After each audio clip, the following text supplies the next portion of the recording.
इथल्या सरकारला सुद्धा की गेल्या खूप दिवसापासून आम्ही भरपूर रास्ता रोकोसुद्धा केलीत, आंदोलनंसुद्धा केलीत. कारण बंजारा समाज हा ST आरक्षणाचे सर्व निकष पूर्ण करत असतो. रानावनात राहणारा समाज जो ज्याच्या चालीरीती एकच आहेत, जो शिकार करून खात असतो आणि असे एकच नव्हे तर आदिवासी ह्या प्रवर्गात जाण्यासाठी त्यांचे निकष जर अभ्यास केला तर पूर्णतः त्यात पात्रसुद्धा ठरत असतो.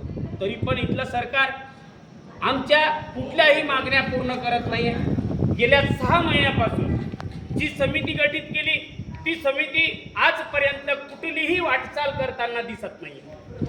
ह्यावर मला एकच सांगायचं आहे की इथलं सरकार जे झोपलेलं आहे ह्यांनी विचार करावा की आज जी आमची दैनंदिन अवस्था खराब होत आहे, आज जी बेरोजगारी आम्हाला बघावं लागत आहे, याचं कारण फक्त इथलं सरकार आहे. आणि सगळ्यांना माहिती आहे रानावनात राहणारा बंजारा समाज आज ऊसतोडीला जातोय. मागच्या गेल्या काळात आमच्या 4-5 लोकांचे आत्मदहनसुद्धा केलीत त्यांनी.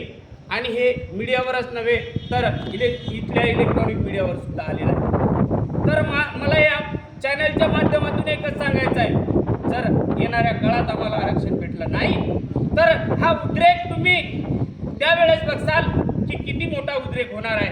कारण शैलेश भाऊ चव्हाणच्या अंतर्गत आम्ही एकाच वेळेस वन टाईम 300 ते 250 ते 300 ठिकाणी आम्ही निवेदन देत आहे. म्हणजे 300 तालुक्यात आमचं वन टाईम निवेदन जात आहे. आणि हा निवेदनच नसून पुढं आम्हाला काय करायचं आहे त्यावर सुद्धा आम्ही ठरवणार आहे. एवढं बोलून मी थांबतो. असं कसं देत